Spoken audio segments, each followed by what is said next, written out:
Señor, gracias te damos por este espacio.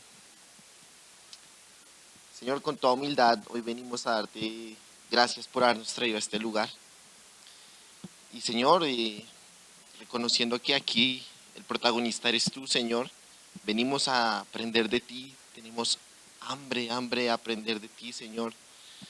Pero también te damos las gracias por el privilegio que tenemos de este espacio, Señor, donde podemos, y de esta comunidad, de estos hermanos, de la familia en ti, Cristo, donde podemos compartir, podemos aprender de ti, Señor, y ver lo que tú también has hecho en nosotros, Dios, en otros de nuestros hermanos. Gracias por este lugar, Señor. Abre nuestras mentes, permítenos entender, Señor, lo que tú quieres enseñarnos hoy. Pero sobre todo, Padre, danos las directrices para aplicar todo lo que aprendamos, Dios. Y que cada vez que aprendamos más de ti, más humildes sean nuestros corazones, Señor. Para que no reflejemos lo que sabemos, sino reflejemos a quien estamos conociendo, que eres tú, Cristo. En el nombre de Jesús te damos gracias. Amén.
Sí, pero antes de ir adelante yo quisiera mirar este versículo 47. A mí me parece que va por un camino pavimentado.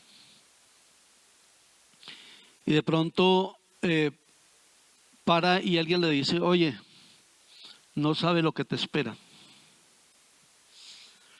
Y lo digo porque allí estaban teniendo favor con el pueblo, pero más adelante viene la persecución, viene lo malo, viene lo duro. Y es como cuando uno está en su vida cristiana, como comenzando, ¿no? Y todo es el primer amor, pero no sabe lo que le espera. Entonces, aquí también podríamos decir, hay una señal en el camino que dice, prepárate, no sabes lo que te espera. Yo quería un poquito hacer énfasis en algo interesante. En el capítulo 3, versículo 6, cuando Pedro ve al cojo, le dice algo muy interesante, algo que comenzaron ellos a practicar porque estaban hablando ya en el nombre de Jesús. Recordemos la última instrucción del Señor es: vayan por todo el mundo, prediquen el evangelio a toda criatura, el que creyere y fuera bautizado será salvo, el que no creyere será condenado, y estas señales seguirán a los que creen, en mi nombre echarán fuera demonios. Y yo quisiera un poquito hablar de esto, el oficio del nombre del Señor y cómo utilizar el nombre de Jesús. Y lo que nosotros tenemos aquí, lo primero en esta partecita es que en el nombre de Jesús hay poder. Y en Juan capítulo 14,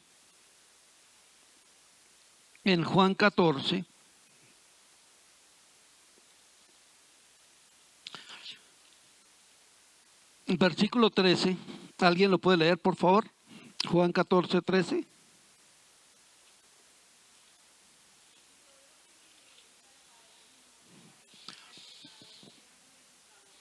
Ok, aquí hay una clave interesante. Todo lo que pidieres, ¿a quién? Al Padre. ¿A quién se ora? Todo lo que pidieres al Padre en mi nombre, yo lo haré.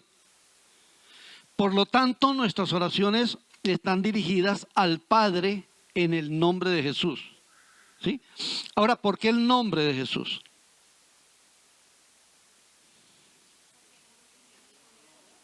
¿Por qué? Sí, claro. Pero, ¿cómo? Nuestro intercesor. Camino, la verdad y la vida, claro. ¿Qué más?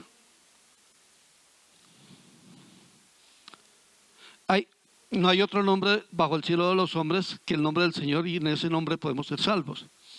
Porque Jesús es el que murió en la cruz por la redención, por levantarnos de la miseria, por levantarnos del pecado.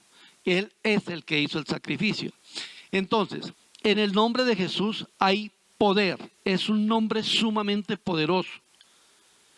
Y eso es lo que quiero, hermanos, que hagamos nosotros. Y es que tengamos en claro a quién le oramos y quién es el mediador.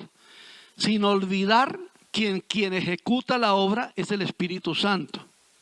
Pedimos al Padre en el nombre de Jesús, Él concede y el Espíritu Santo ejecuta. ¿Sí? Ejecuta la obra. Entonces, eso más o menos es lo que quería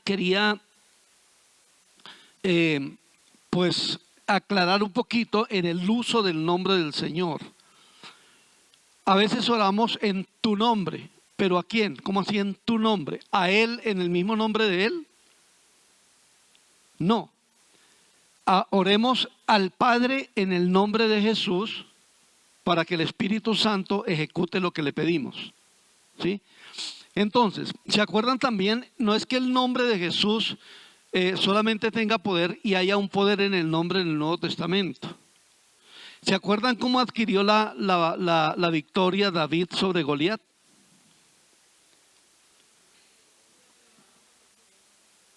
Tú vienes a mí con espada, lanza y jabalina.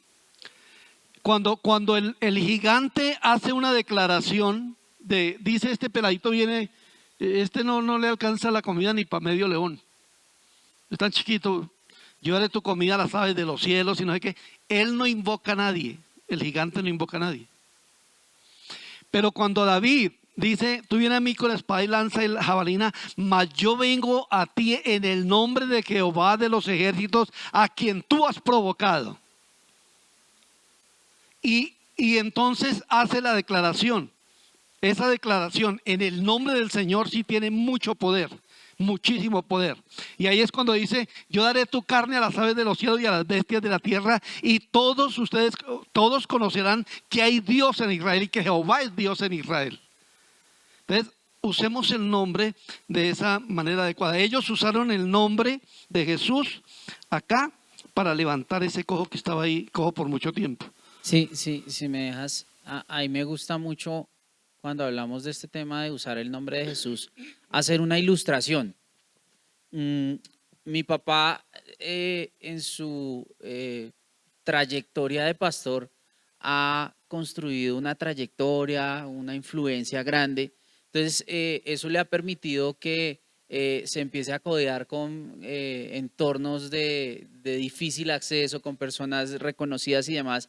Y yo me acuerdo que desde chiquito, pues mi papá tenía la costumbre de presentarnos a las personas invitadas y a todos estos personajes famosos que él conocía. Y ser hijo de pastor tiene sus pros y sus contras. Ese es un pro, que cuando yo iba al lado de papá, él me metía a todo lado. ¿Sí? ¿Qué pasa? Que recuerdo varias ocasiones donde mi papá tenía que estar, por ejemplo, en una tarima y no es acá en la iglesia. Acá en la iglesia yo no tengo problema de subirme a la tarima. Pero en otra tarima grande, si yo quería ir allá, había un cerco y estos tipos macanudos que no lo dejan pasar a uno y uno va a pasar y uno le preguntan, ¿y usted quién es? Aquí no puede pasar todo el mundo. Entonces recuerdo que uno como hijo dice, es que yo vengo más o menos así, usted no sabe quién soy yo. Y dice, no, es que yo vengo con ese señor que se llama Silvio Barahona, ¿cierto? ¿Sí? Es como si ellos le dijeran, ¿y usted de parte de quién viene? De parte de Silvio Barahona, ¿sí? Cuando digo el nombre de mi papá y se reconoce, me dan acceso a estar allá con mi papá. Pónganlo en los términos que está acá. Mi papá dice, se ora al Padre, claro. Lo que pasa es que el pecado nos separó del Padre. El Padre está allá en el cielo, en ese lugar maravilloso. Pero si yo quiero entrar y acceder al Padre con todas sus bendiciones, con todo su poder, con todos los beneficios que puede otorgar eso, yo no puedo hacerlo por mi cuenta porque estoy separado del Padre. Entonces me toca acudir ¿a quién? Al Hijo. ¿Usted de parte de quién viene? De parte del Hijo, de Jesús. ¿Por qué? Porque es que en últimas quien abrió esa brecha para volver al Padre, el único mediador entre Dios y los hombres es Jesucristo.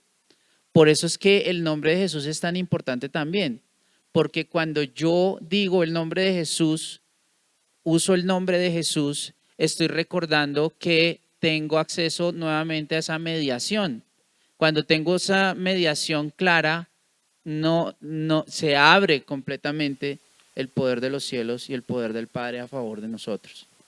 Ahora, hay algo que sí quisiera dejar muy en sus corazones, muy esculpido, muy escrito. Es las 5 cosas que nosotros podemos hacer en el nombre de Jesús, según Marcos 16. Y en Marcos 16, 17 dice lo siguiente: estas señales seguirán a los que creen. Ojo, porque algunos leen muchas veces a los que creen en mi nombre. No, ahí hay 2 puntos. Estas señales seguirán a los que creen. ¿Cuáles cosas? En mi nombre, ¿qué? Echarán fuera demonios. La autoridad para echar fuera demonios está en el nombre de Jesús. En mi nombre echarán fuera demonios. ¿Qué más? Hablarán nuevas lenguas. De lo que estamos enumerando, ¿qué estás haciendo? Porque tú no puedes tenerle miedo al demonio, sino que debes ser una persona que estás en la plena condición de echar fuera demonios. Cuando un endemoniado se manifiesta en la iglesia, cualquier cristiano que cree, que ya ha creído, tiene esa autoridad de echar fuera demonios. ¿Sí? Luego hablarán nuevas lenguas. ¿Qué otra cosa? Tomarán en las manos serpientes. Serpientes, ¿eso qué quiere decir? Que ninguna, no es ir allí al serpentario y empezar a decir, déjeme coger una. No, es en caso de los peligros, en caso de los peligros. Cuando se enviaba grupos de jóvenes a los indígenas, mi esposa cuenta que una noche estaban durmiendo ahí en una carpa en pleno llano y en plena por allá las selvas del llano, con unos indígenas, y que una noche una de las muchachas sintió algo frío que le subía por una pierna. Mire que ya les dio miedo.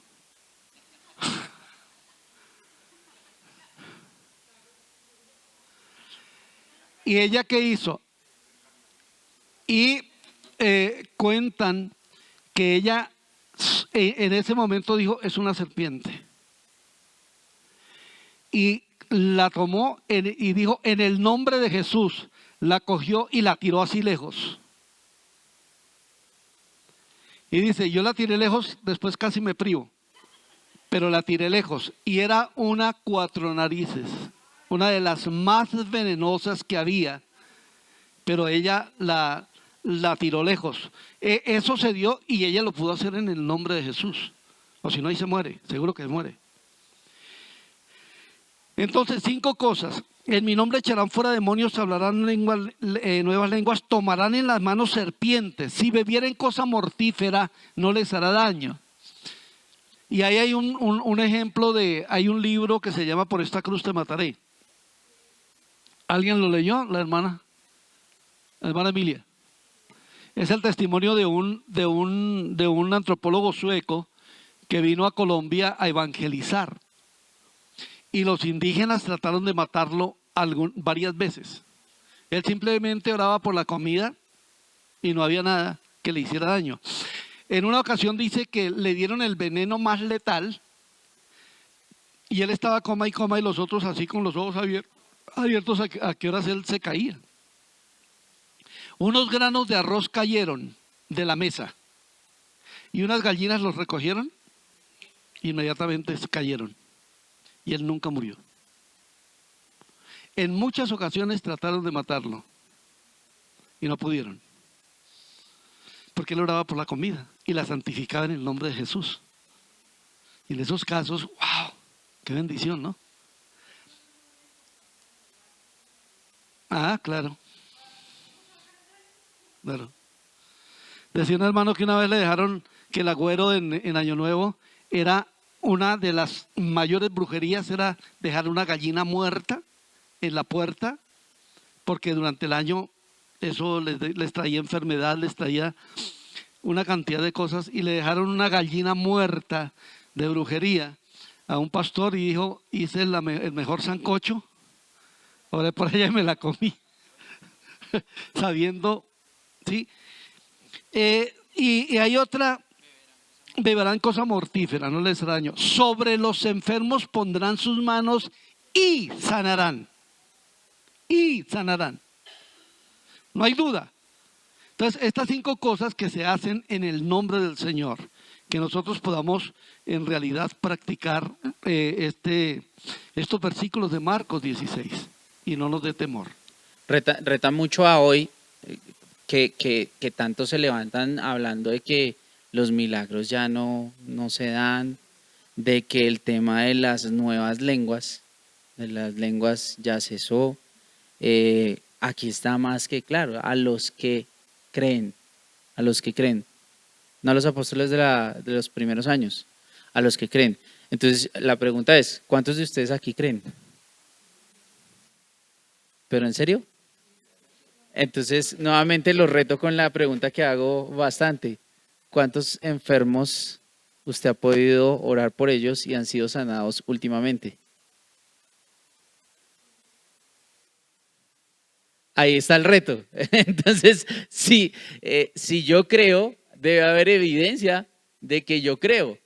Entonces, una evidencia es que usted se lance como lo hicieron Pedro y Juan con el cojo, y si usted ve necesidad de alguien enfermo, vaya y ore. Ese es un modelo que nos dejó mucho, sobre todo, yo recuerdo mi abuelo cuando éramos niños, no perdía chance de que cuando uno estaba enfermo, con fiebre, lo que sea, él llegaba a orar por nosotros. una vez me dio a mí una varicela fuertísima, fuertísima. Mi hermano le dio primero, el paso como si nada, me la pasó a mí como mutada, reforzada. Y fue tal el tema, además que consultamos una médica un poco alarmista, que en la consulta nos dijo, mire, esa varicela suya mutó, esa cosa donde coja a sus abuelos los mata. Así dijo. Acto seguido, pues yo me pongo a llorar, se va a morir mi abuelo, se va a morir mi abuelo. Y llegó a la casa y entró derechito al cuarto donde yo estaba. Le dije, no, abuelo, aquí no, que te mueres. Pero llegó a orar. Y él dijo, no, a mí la enfermedad no. Y me puso la mano y oró. ¿Sí? Son retos que nos falta hacer, que nos falta creer, que nos falta realmente, cuando decimos que creemos, eso debería movernos a que tan pronto usted vea a alguien enfermo, corra hacia allá y sane y ore para que el Señor lo sane, para testificar de Dios, que es un poquito lo que viene en la historia del cojo. Hay un testimonio un poquito anecdótico en torno a mi suegro. Él siempre tuvo finca, siempre, y siempre le gustó el ganado.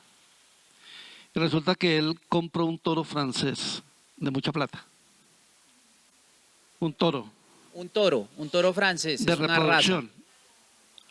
De reproducción. Y este toro se lo No vendieron. no es que hablaba francés el toro. El toro se lo vendieron como un gran reproductor. Y resulta que el toro salió estéril. Y había invertido mucha plata.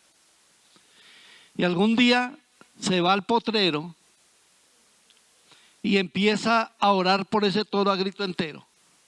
Y a decir, en el nombre de Jesús de Nazaret, yo declaro que este toro es un toro reproductor. Y oró y gritó. Y empezó el toro a reproducirse. El toro fue sano. O sea, muchos testimonios que tenemos de esa clase de sanidades. Oró por el toro y el toro fue sano.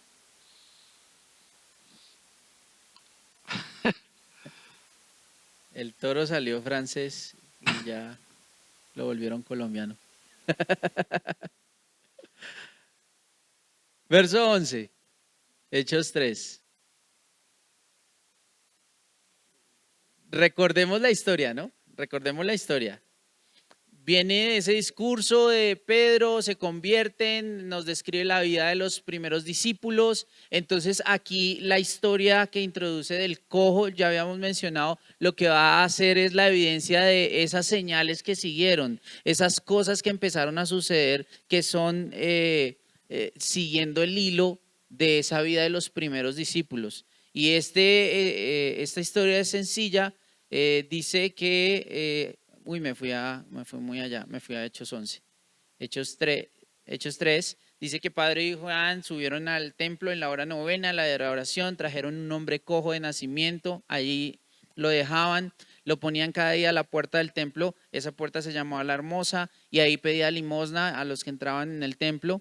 Y el cojo, cuando vio a Pedro y a Juan que iban a entrar en el templo, les rogaba que le diesen limosna, y ahí Pedro y Juan lo miran fijamente y le dicen, míranos, y él entonces estuvo atento y esperaba recibir de ellos algo, y Pedro les dijo, no tengo plata ni oro, lo que acabo de leer mi papá, pero lo que tengo te doy, en el nombre de Jesucristo de Nazaret, levántate y anda. Y tomándole por la mano derecha le levantó, al momento se le afirmaron los pies y tobillos, y saltando se puso en pie y anduvo y entró con ellos en el templo, andando y saltando y alabando a Dios. Y todo el pueblo le vio andar y alabar a Dios. Y le reconocían que era el que se sentaba a pedir limosna a la puerta del templo La Hermosa, y se llenaron de asombro y espanto por lo que le había sucedido. Ahí retomamos en el 11. Entonces vamos a leer desde el 11 en adelante. Y teniendo asidos a Pedro y a Juan, el cojo que había sido sanado, todo el pueblo atónito concurrió a ellos al pórtico que se llamaba de Salomón. Viendo esto, Pedro respondió al pueblo, varones israelitas, ¿por qué os maravilláis de esto? ¿O por qué ponéis los ojos en nosotros como si por nuestro poder o piedad hubiésemos hecho andar a este? El Dios de Abraham, de Isaac y de Jacob, el Dios de nuestros padres, ha glorificado a su Hijo Jesús, a quien vosotros entregasteis y negasteis delante de Pilato cuando éste había resuelto ponerle en libertad. Mas vosotros negasteis al santo y al justo y pedisteis que se os diese un homicida y matasteis al autor de la vida, a quien Dios ha resucitado de los muertos, de lo cual nosotros somos testigos.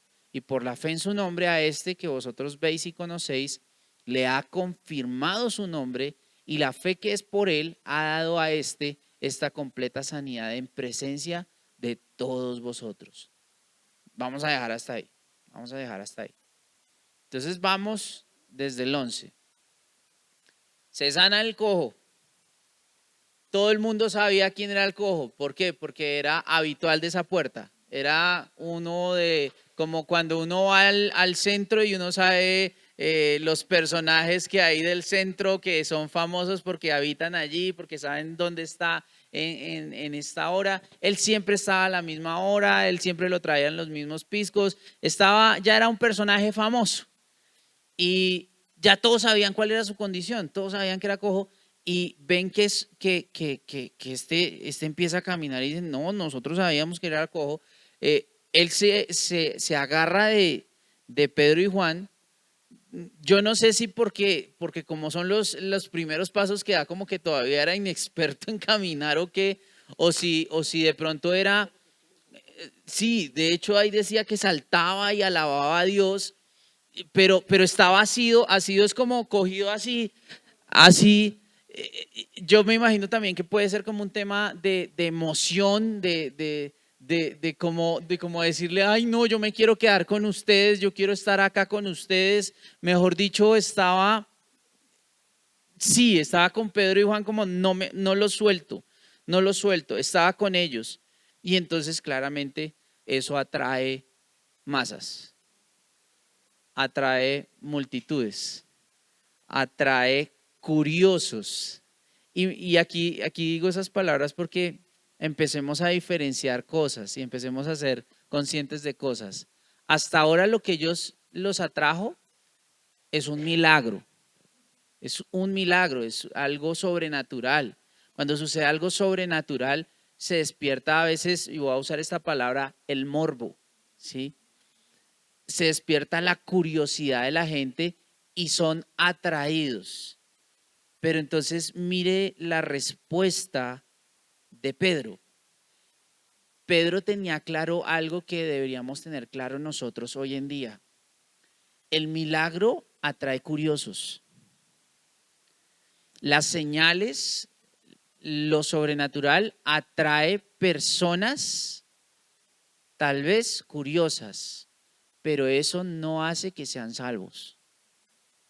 Eso no hace que quienes se atraen por esos prodigios o por esas bendiciones entiendan el evangelio. Por lo tanto, Pedro muy sagazmente dijo, aquí está el gancho que nos permitió el Señor.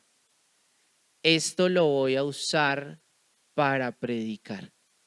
Y yo creo que ese es el primer pensamiento que me venía a la mente cuando leía esta porción, y es que nosotros no debemos buscar el milagro por el milagro. Deberíamos ser conscientes que cuando mi papá leía Marcos, en mi nombre echarán fuera demonios, en mi nombre sanarán enfermos, en mi nombre harán todas estas cosas, nosotros no lo buscamos porque sí, por ganas de sentirnos poderosos, porque a veces esa es una mala motivación. En Hechos vamos a ver una historia de una persona que hizo eso, que quería el mismo poder para ejecutarlo, para volverse vanaglorioso, pero ese no es el objetivo. Y Pedro él tenía eso claro. Entonces Pedro dice, el objetivo realmente de las señales es glorificar al Hijo de Dios. El objetivo realmente detrás de las señales es predicar salvación y es predicar vida eterna.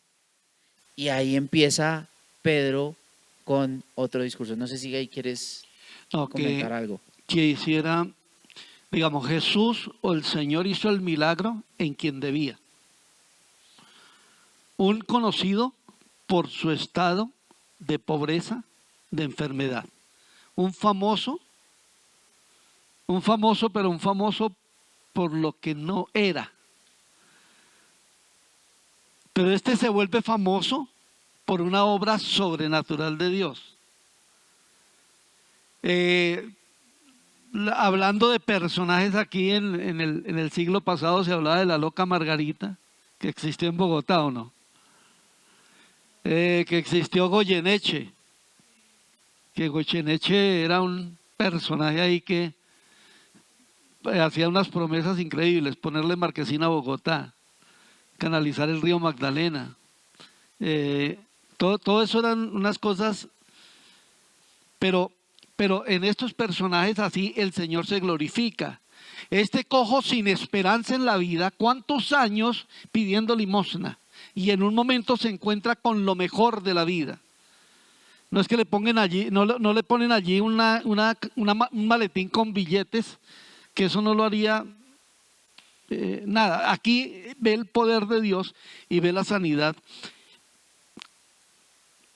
Y uno debería orar que Dios sobre en esos personajes así como tan conocidos, como tan...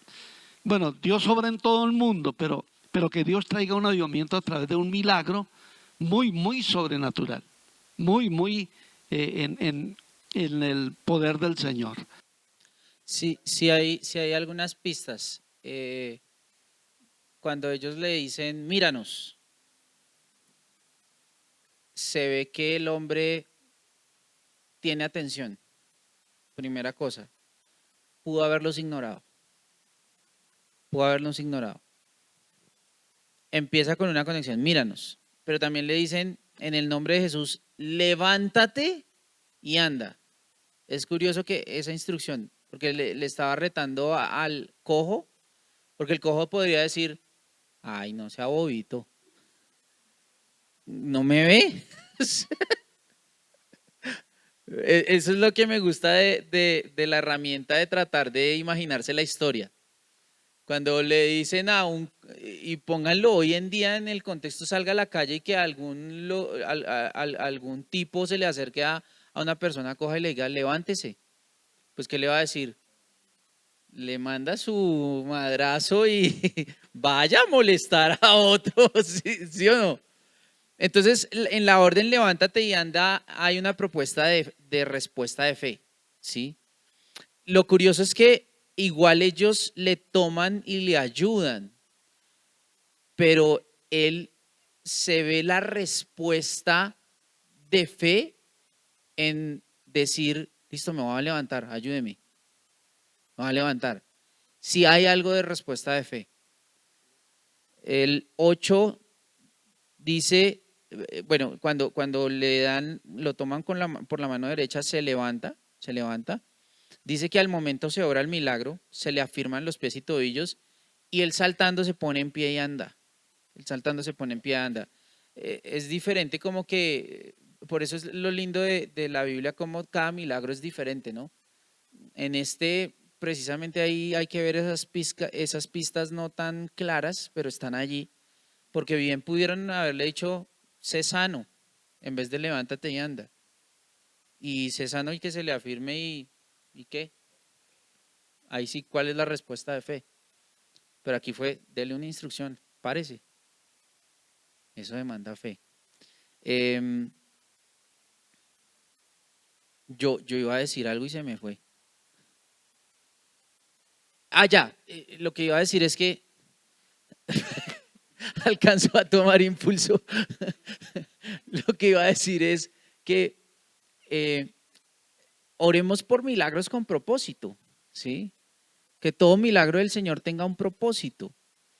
Esto es importante para hoy en día porque fíjense que aunque la promesa está dada, los que creen en mi nombre pondrán las manos sobre los enfermos y sanarán.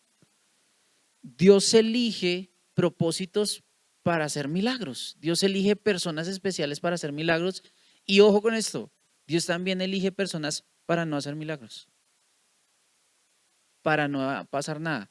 Porque esto es importante decirlo, porque, por ejemplo, en el devocional con el staff que tenemos de los trabajadores de la iglesia, estamos estudiando la carta de Segunda de Timoteo, y ahí me llamó mucho la atención en los últimos versos de la carta que Pablo, en su despedida saludando a Raimundo y todo el mundo, él le dice a Timoteo: oye, procura venir antes del invierno, te saluda tal, pero antes de eso dice que a un tal Erasto lo dejó en Corinto y a Trófimo dejó enfermo en Mileto. Cuando dice esto, uno dice, ¿cómo así?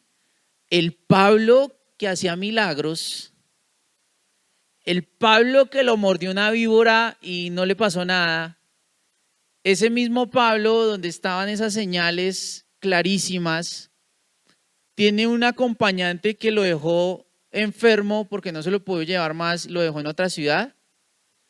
¿Usted cree que Pablo no oró por Trófimo para que fuera sano? Claro que sí.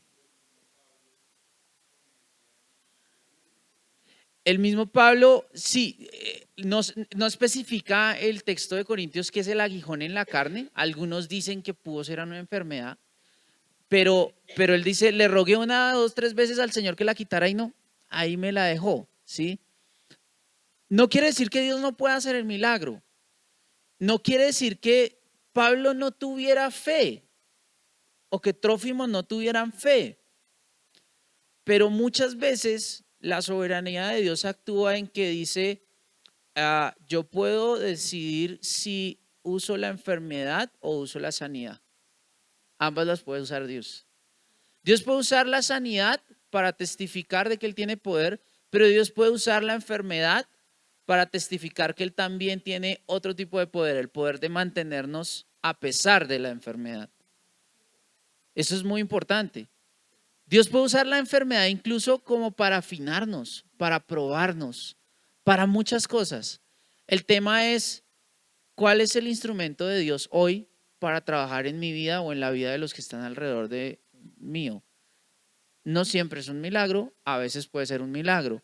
Discernamos qué Dios quiere usar. En este caso, Dios quiso usar un milagro con una persona especial, un milagro con propósito. Ahora, tengamos un balance en nuestra teología práctica, porque a veces podemos caer en ese argumento también para decir, no, pues ya nunca oremos por milagros. No, nuevamente, discierna qué Dios quiere usar. Dios también quiere usar milagros hoy en día, como también Dios quiere usar enfermedades y pruebas en las personas. Yo creo que estas cosas están escritas para que nosotros no nos frustremos. Porque a veces uno dice, bueno, también oré y no pasó nada. Entonces uno se frustra. Yo he tenido muchas frustraciones. Y una de ellas fue cuando un niño de 7 añitos enfermó de cáncer. Y los papitos pues oraban y yo oré, yo busqué a Dios, yo hice muchas cosas para que ese niño se sanara. Y ese niño no se sanó. Ese niño se murió. Pero fue un niño de un testimonio impresionante, porque el niño lo llevaron al médico y le dijeron, hay que amputarle el bracito. Un niñito de 7 años. Y los papás llorando. Y el niño se levanta y le dice, papá, no lloren. Es que si me quitan este bracito, con el otro yo alabo al Señor. Eso es impactante. Entonces, él dice, sus papás afirman su fe increíble, pero ellos tenían una fe que el niño se iba a sanar, porque el niño también tiene una fe muy grande. Hasta algún día que el niño empeora y empeora y empeora, no le amputaron el brazo, sino él empeoró. Pero el día de su muerte dice, papitos, me voy a ir. Y lo llama. Y dice, él me está diciendo, ven. O sea, él murió viendo a Jesús. Y lógicamente que eso parte el alma. Pero uno en la parte humana se frustra. Por ejemplo, aquí también en Filipenses 2 hay una historia como el apóstol Pablo envía a Epafrodito, que se dice que es el Epafras, el mismo Epafras, se le atribuye la fundación de la iglesia de Colosas. Pero bueno, dice en el capítulo 2 de Filipenses 2:19: espero en el Señor Jesús enviaros pronto a Timoteo, para que yo también esté de buen ánimo al saber de vuestro estado, pues a ninguno tengo del mismo ánimo, y que tan sinceramente se interese por vosotros, porque todos buscan lo suyo propio, no lo que es de Cristo Jesús. Pero ya conocéis los méritos de él, que como hijo a padre ha servido conmigo en el evangelio. Así que a este espero enviaros, luego que yo vea cómo van mis asuntos, y confío en el Señor que yo también de pronto iré de pronto a vosotros. Y aquí está el asunto: mas tuve por necesario enviaros a Epafrodito, mi hermano y colaborador y compañero de milicia, vuestro mensajero y ministrador de mis necesidades, porque él tenía gran deseo de veros a todos vosotros, y gravemente se angustió porque habíais oído que había enfermado. Pues en verdad estuve enfermo a punto de morir. Estuve enfermo a punto de morir. Pero Dios tuvo misericordia de él, y no solamente de él, sino también de mí, para que yo no tuviese tristeza sobre tristeza. Entonces, en el caso de Epafrodito, estuvo muy enfermo. Entonces uno dice, bueno, y luego no era compañero de Pablo, y Pablo no podía poner la mano sobre él y de una vez levantarlo. Pues sí, tenía el poder, y Pablo hizo muchos milagros, pero mire, con Epafrodito tampoco. Con Trófimo, allá tampoco. Entonces, lo que nosotros debemos es, estas cosas dejan para que nosotros no nos frustremos en tales casos, en que oremos y no suceda nada. Pero lo natural es que suceda. Lo que viene aquí en adelante, hasta la sección, hasta el 16 que leemos, de hecho afirma todo lo que hemos venido hablando. Avancemos un poquito y miramos eso. Simplemente también cerrar la pregunta que hiciste, muy buena pregunta del tema de la fe, que ahí al final de esta sección dice exactamente que la fe que es por Jesús, por él, ha dado a este hombre esta completa sanidad. Entonces sí hubo fe de parte del hombre allí. Pero fíjense que nuevamente el milagro es usado como un gancho. El milagro es usado con un propósito especial en este lugar particular.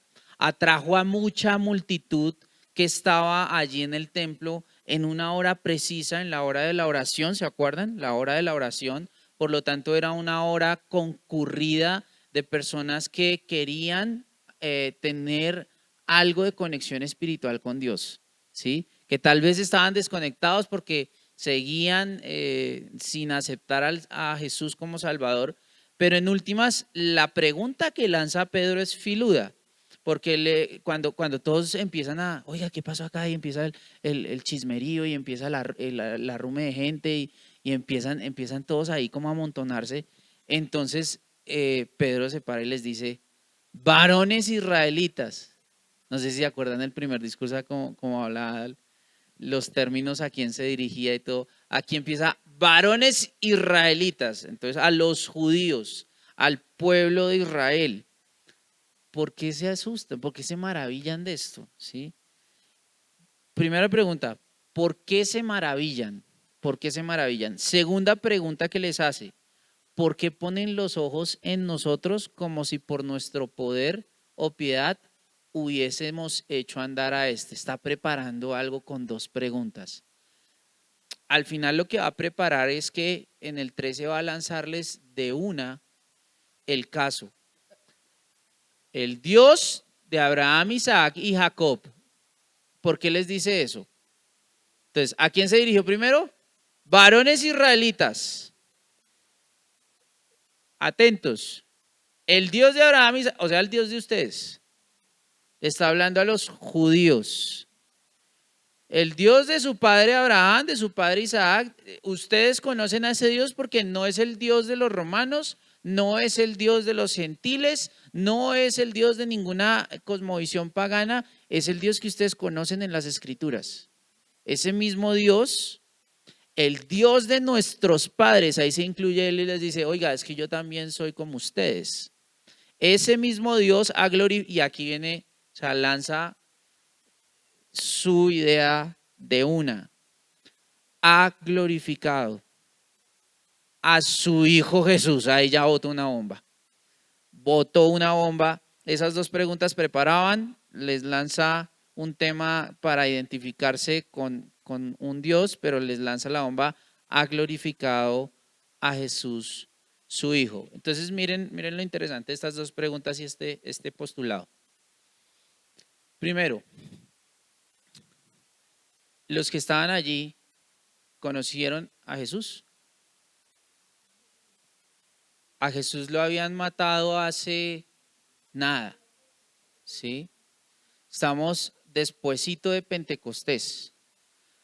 50 días como mínimo, no sabemos cuánto sucede desde el primer discurso de Pedro aquí. Sabemos que el primer discurso de Pedro es Pentecostés, o sea que 50 días estaban, 2 meses a lo mucho, sí, 2 meses a lo mucho. Este puede que estuviera muy cerquita de ese día, pero 2 meses quiere decir que Jesús fue una figura pública de esos días. Si eran de Jerusalén, supieron de Jesús, porque es que Jesús era habitual que visitara Jerusalén. Y no era solo habitual que la visitara, es que cada vez que visitaba hacía una cosa que los dejaba a todos y se volvió famoso, se corrió su fama. Entonces, de entrada, ellos no eran ajenos al nombre de quién era Jesús. Lo que eran ajenos era a quién era ese Jesús. Porque ellos al final no habían reconocido quién era Jesús, sino viene la acusación de lo que hicieron. Ya vamos para allá, pero fíjense que primero les dice, ¿y ustedes por qué se asombran? Ese ustedes por qué se asombran es porque conociendo a Jesús supieron de todo lo que él hizo. ¿Qué hizo Jesús? Sanó cojos, sanó ciegos. Eso fue ampliamente sabido. Sanaba multitudes. Me acuerdo de esas jornadas de Jesús orando por las necesidades de multitudes. Se compadecía de ellos y sanaba a muchos. Endemoniados, muchos libertó. O sea que supieron todas estas cosas en estos días. Entonces él les dice, venga, acaba de ser sano un cojo. ¿De qué se asombran? ¿De qué se asombran si esto ya había? Además, la segunda pregunta que le lanza, ¿ustedes por qué nos están mirando a nosotros? ¿Por qué nos miran a nosotros como si hubiera sido? Y esto es una pregunta muy linda porque demanda mucha humildad y mucho balance en cuando el Señor nos da poder, cómo lo usamos. Hoy en día hay muchos que cuando el Señor les da dones, en vez de darle gloria a Dios, se inflan. ¿Qué hizo un Sansón cuando Dios le dio dones? Pues lo usó mal, se vanagloriaba, se volvió para su propio deleite, se volvió para su propia venganza. Sansón es un caso bien difícil. Son de esos casos que prueban lo que la Biblia dice de que los dones son irrevocables, los dones son regalos, Dios los da, ¿sí? No quiere decir que por eso Dios solo lo da a las personas que los usan bien, no, a veces los usan mal.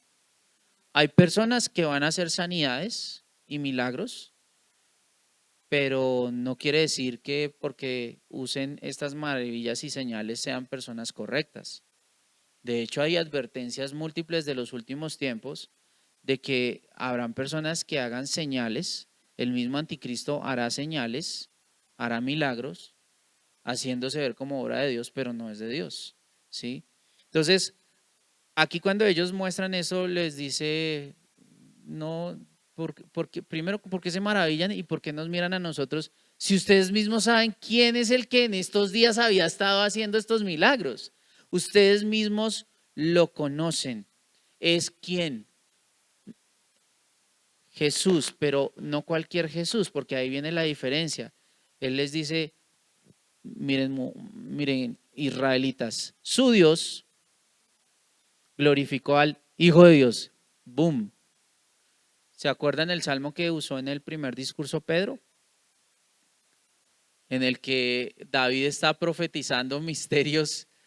Dijo el Señor a mi Señor, siéntate a mi diestra, ¿sí?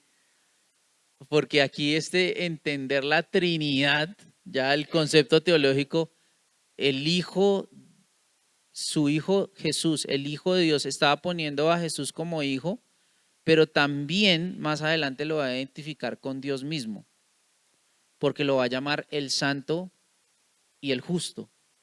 Entonces le está botando la doctrina de la Trinidad ahí a los judíos, que Pedro la entiende por revelación divina, pero para ellos es una blasfemia, para ellos es una cosa loca, es una herejía.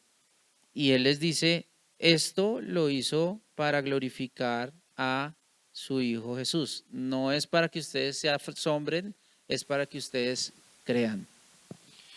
El asunto allí, cuando les pregunta de qué se maravillan. Yo quiero hacer aquí algo que también para nosotros debe ser una constante práctica. ¿En qué sentido? Habían visto muchísimos milagros de Jesús. ¿Y qué pasó? Que no tuvo la trascendencia que tiene la sanidad de este cojo. ¿Por qué? Y aquí el Espíritu Santo, en su mover raro que a veces tiene, hace que este milagro sea un asunto que llame la atención. Pues que Jesús había hecho muchísimos, pero aquí un milagro hace que la gente se junte, que es extraordinario. Y entonces el apóstol le pregunta, ¿y de qué se maravillan? En otras palabras, es natural que sucedan milagros. Es natural. ¿Ustedes se están maravillando de lo natural? Y aquí es donde nosotros debemos siempre decir, para nosotros lo sobrenatural es natural. Es natural, es cotidiano, es el vivir, es el modus vivendi de cada cristiano. Es natural que se obren milagros. Y no, ¿de qué se maravillan? Pero yo no sé qué hizo el Espíritu Santo con ese milagro en específico, cuando habían visto tantos milagros en la vida de Jesús. Pero en este específico les reúne la gente. Y cuando la gente está reunida, es cuando Pedro dice, pues aquí yo no puedo desaprovechar esta oportunidad. No puedo desaprovechar esta oportunidad. Y es cuando le habla directamente a ellos, los identifica como pueblo de Dios, como pueblo de Israel, pero luego les dice, ese Dios es el que envió a su Hijo. Y ahí es donde mete también la deidad de Jesús. El milagro de Jesús lo atribuye totalmente le atribuyen totalmente a Jesús. Qué bueno esto, ¿no? Miren esta cosa tan especial después de esta frase. Para mí es un indicador de gracia, y es de una gracia balanceada con verdad. Pedro, lo inmediato que dice cuando dice que Dios glorificó a su Hijo Jesús, empieza es una acusación formal, una acusación formal. Les dice el Hijo Jesús a quien vosotros, mírenme esta mano, a quien vosotros entregasteis y negasteis delante de Pilato cuando éste había resuelto ponerle en libertad, mas vosotros negasteis al santo y al justo y pedisteis que se os diese un homicida. Son dos acusaciones muy fuertes, muy fuertes. Entonces, primera cosa, hay una verdad a medias, que toda verdad a medias es mentira. Toda verdad a medias es una mentira completa. Que hoy nos dice la cultura, y es que nosotros no juzgamos a nadie.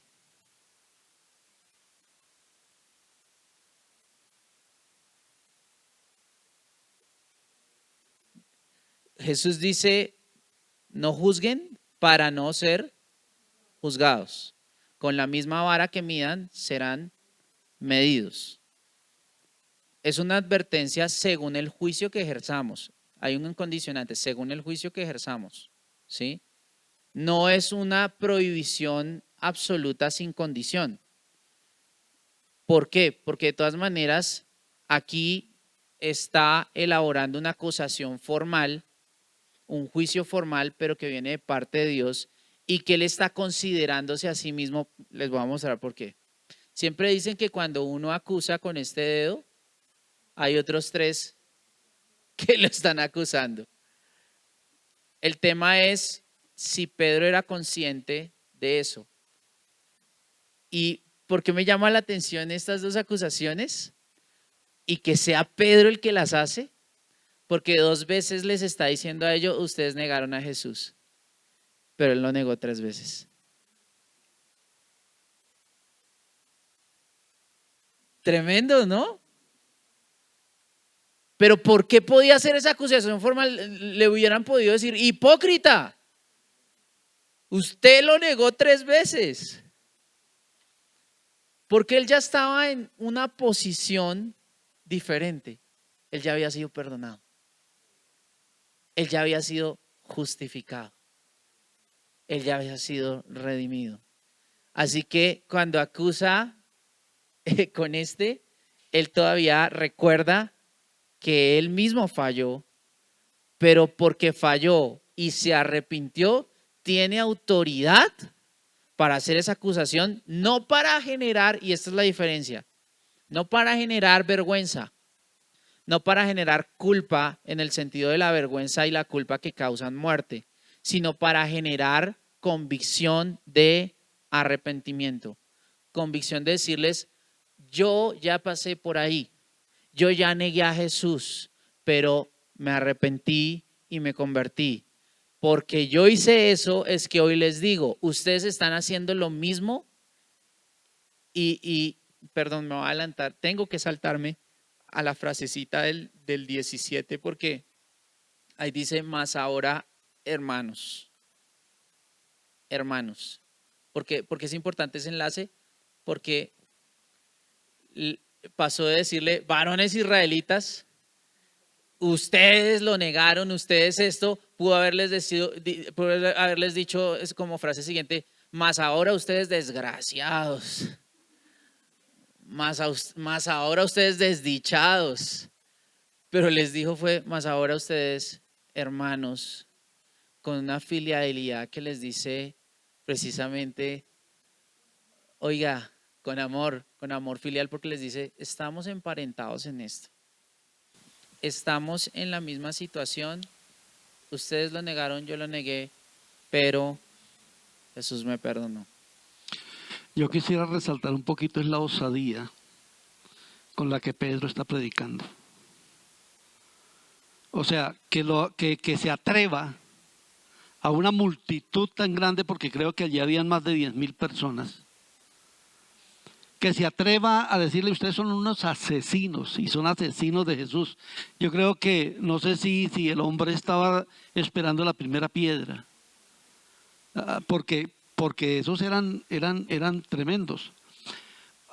Aquí también miramos la clase de predicación que se da y a veces las personas no aguantan ni que se les digan, oye, que se dé una predicación con el pecado porque se delican. Sí.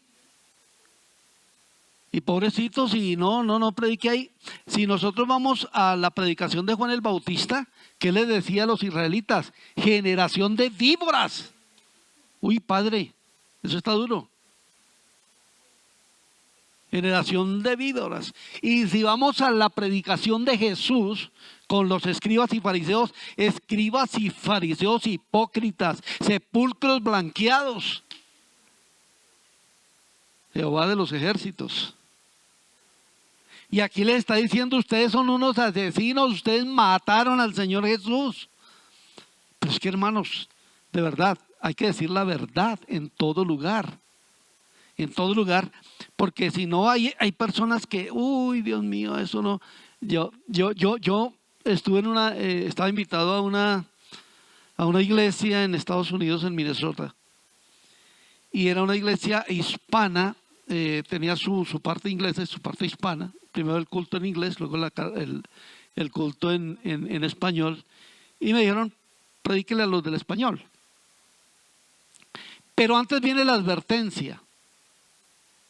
Mire, aquí somos muy prudentes. Ya que su predicación sea prudente. Y le dije, ¿y qué significa prudente? Digo, es que vienen unos predicadores ahí predicar y es solo que contra el pecado, que contra el pecado. Yo le dije, ¿hay algo escondido? O sea, porque es advertencia. Pero hay veces que como que la gente tiene que estar en la iglesia. Algunos dicen, no, visito esta iglesia porque así llegan a la iglesia donde ellos tienen lo que quieren oír. Lo que quiero oír. Eso está muy chévere, muy bonito. Pero aquí él es atrevido. Y es atrevido en su prédica. Porque está imitando, y a pesar de que en algún momento podrían hasta matarlo. Fíjense que rápidamente él termina el discurso adelantándome un poco qué es lo que pasa. ¿Quiénes vienen? Los principales sacerdotes. Y vienen todos y les echan mano y los azotan. Por eso les decía, esperen más adelante. Pero a esa clase de predicación también hoy se necesita. ¿Sí? Hubo un hermano que escribió un libro, ¿Por qué no llega el avivamiento? Leonard Ravenhill. Y él hablaba de la iglesia en Estados Unidos como iba en deterioro. Y ese libro lo escribió en los tardíos 70. Y él exhortaba a la iglesia que volvieran al Señor, porque si no, Estados Unidos caería en manos de un gobierno tal y tal. Esta profecía se cumple porque la iglesia no escuchó a Leonard Ravenhill. Lo catalogaban como un legalista, como un predicador que traía malos pensamientos y malas cosas, que era aquel predicador que no querían escuchar y no lo escucharon. Y mira dónde está la fe en Estados Unidos hoy, cerrando iglesias todo el tiempo ahora en Estados Unidos, cuando era el país que se fundó con bases bíblicas, y todos sus gobernantes cristianos hasta el año 1980 y algo, en los 80, cristianos que oraban. Pero ahorita ¿qué hay? Esa corrección vehemente, esa amonestación fuerte, yo creo que la clave para que realmente tenga el efecto y el poder de conversión y de convicción, de arrepentimiento, está en el motivo de amor que hay detrás de la corrección, ¿no? Jehová al que ama castiga, como el padre a su hijo que ama. Cuando mi papá nos corregía, siempre fue muy claro en mostrarnos el propósito de amor detrás. A mí curiosamente me pasa que hace poquito me pasó nuevamente con una amiga de años que estaba atravesando por una situación difícil, una crisis existencial, y curiosamente me pasa que le mando tremenda amonestación como mamita ubíquese, ¿sí? Y a veces cuando uno hace esas amonestaciones, me pasa muy constante como pastor que después de haber hecho ese mensaje fuerte, al grano, directo, a la raíz del pecado, uno al final dice, uy, como que me di garra, como que me pasé un poquito, pero lo curioso es que como se hace con amor para que las personas reaccionen y vayan al buen camino, es muy común que el retorno, en este caso, mi amiga me decía, uy, este último mensaje era lo que necesitaba. Tremendo como Dios nos da ese respaldo en corregir. A veces las personas son más agradecidas cuando uno es totalmente honesto, sincero, y hace más bien amonestar con ese amor, pero con esa firmeza, que simplemente usar eufemismos y ablandar la cosa y tratar de ir como por ¿cómo es que se dice? Por la tangente, ir por las ramas y no ser claro y directo cuando se debe confrontar el pecado, ¿no? Que hay que retomar ahí una cosa bien interesante, y es que el pecado era clarísimo. Y el efecto del pecado es que nos ciega a tal punto que no vemos las cosas malas como lo que son. Porque el juicio de Jesús fue público y fue un juicio que los hechos estaban clarísimos. Es lo que dice Pedro, hace el recuento de la crónica como fue. Aquí Pedro se las da de periodista, aquí Pedro se las da de Juan Gozaín y describe la crónica como fue. Pilato había dicho que él era para liberarlo, era inocente. Todos ustedes lo sabían, ¿sí? Pero ustedes dijeron no. También pidieron que se les entregara que entregaran un malo por un inocente. Suena hoy en día un poco la realidad contemporánea, que se condenan justos y que se les honra a los pecadores, a los malos. Hoy en día la cultura elogia al malo. Es el elogio del malo. Si ustedes ven a quién quieren seguir hoy los jóvenes, hay muchos modelos. Lastimosamente en Colombia tenemos la cultura traqueta, la cultura narcotraficante, y eso es lo que aspiran ser. Es muy chocante cuando un colombiano sale fuera y ven a Pablo Escobar como un modelo popular, un modelo pop, como una cosa, y no saben el mal que hizo y lo desgarrador que fue para Colombia tener un hombre tan malo. Es que era malo, malo. Y lo ven hoy como una figura de fama, una figura popular. Y le dan honra a eso. Y a los inocentes, ¿qué pasa? Los condenan, los persiguen. Es lo mismo que en esa época, hoy en día. Eso por un lado. Pero por el otro lado, lo que les anticipaba, primero les dice, ha glorificado a su Hijo Jesús, pero luego les bota esta verdad. Ustedes negaron al santo y justo. Aquí la tengan las dos en mayúscula, al santo y al justo. Ese es importante, la forma como está escrito. Al santo es al único santo. Es que santo es una cualidad que no tiene mancha. Al apartado, ese título para los varones israelitas era clarísimo de quién estaba hablando. El justo no hay sino Dios. Cuando habla de estos términos, Pedro no está siendo muy contundente, está siendo muy claro. Les está diciendo, estoy hablando de Dios mismo. El santo y el justo eran los títulos que solo estaban reservados para Dios. Entonces está diciéndoles, es el Hijo de Dios, pero es Dios. En el principio era el verbo era con Dios, el verbo era Dios, dice Juan 1:1. Las dos cosas, Hijo de Dios, Dios mismo. ¿Vale? Y el 15 dice que mataron al autor. Esta frase es tan bonita. Mataron al autor de la vida. Mataron al autor yo creo que de ahí podría salir una canción tremenda. Mataron al autor de la vida es una idea paradójica. Es una idea potente conceptualmente. Porque si es el autor de la vida, ¿cómo lo van a matar? Él mismo, siendo autor de la vida, puede crear la vida y recrear la vida, y de hecho la línea que sigue es precisamente eso: Dios ha resucitado de los muertos. Al autor de la vida pretendieron quitarle la vida, pero no pudieron, porque Él es rey sobre la muerte y tiene victoria sobre la muerte, y por lo tanto se levantó de la muerte. Y nosotros somos testigos. Después de esas tres frases, ya para qué más, ya para qué íbamos.